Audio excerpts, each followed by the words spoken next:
Hi అండి, అందరికీ good morning. పాలకూర అండి. మొన్న తోటకూర విత్తనాలు వేసాను చూసారా, అప్పుడు ఈ పాలకూర కూడా వేసానండి.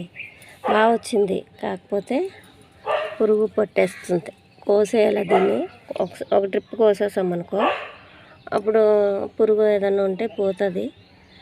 రేపు సోమవారం కదండి, రేపు కోసేస్తాను. ఇది చిన్నప్పుడే చూపిందాం అనుకున్నాను, విత్తనాలు వేసేటప్పుడే. అని అలా చూపిస్తుంటే ఏమో మరి నాకు అలా సెంటిమెంట్గా అనిపించింది. మొక్కలు అయితే బాగా వస్తున్నాయండి. వీడియో చేసిన తర్వాత అవి ఒక రోజుకి 2 రోజులకి చనిపోతున్నాయి అన్నమాట.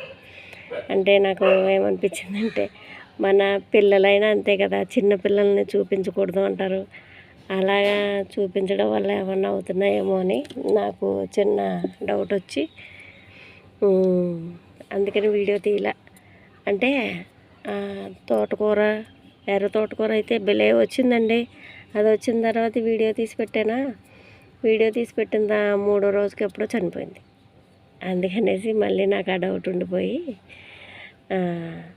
వీడియో తీయలేదనమాట. కొంచెం ఎదిగాక తీద్దామనేసి ఇదిగో ఇప్పుడు తీస్తున్నాను. ఇది మళ్ళీ ఇదేమవుతుందంటే చిన్నగా పచ్చ పురుగు పట్టింది, అది తినేస్తుంది.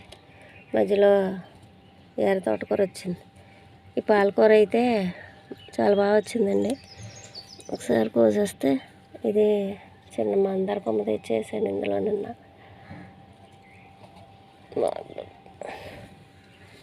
రేపు ఒకసారి కోసేస్తాను తోటకూర, పాలకూర. ఈ పాలకూర ఎండాకాలం అయినా చూసారా ఎంత బాగా వచ్చిందో. ఈ ప్లేస్లో ఏ మొక్క పెట్టినా బాగా బతుకుతుందండి. ఏంటో అర్థం కాదు, బాగా వస్తుంది. ఈ ప్లేస్ ఏంటో మరి అర్థం అవ్వదు, కానీ ఏ మొక్క పెట్టినా బాగా వస్తుంది. ఈ పాలకూర టమాటా ఎక్కువ తినకూడదు అంటారు, కానీ పాలకూర టమాటా ఒకసారి తినొచ్చండి. 1 మంత్కి ఒకసారి, 15 డేస్కి ఒకసారి అలా తింటే బాగుంటుంది. నేనైతే పాలకూర టమాటా ఈగరే వండుతాను. అంటే 2 రోజులకు ఒకసారి, 3 రోజులకు ఒకసారి అలా తినేస్తే కిడ్నీలో స్టోన్స్ వచ్చేస్తాయి. కానీ ఇలా ఒకసారి తింటే ఇందులో ఐరన్ కంటెంట్ ఎక్కువ ఉంటుంది. అందులో ఏంటి, టమాటాలో కూడా మంచి మనకి బ్లడ్ తయారయ్యే పోషకాలు ఉంటాయి. ఇందులో యాంటీ ఏజింగ్ ఉంటుంది, అందులో కూడా యాంటీ ఏజింగ్ ఉంటుంది. మళ్ళీ కాల్షియం కూడా ఎక్కువ ఉంటుంది.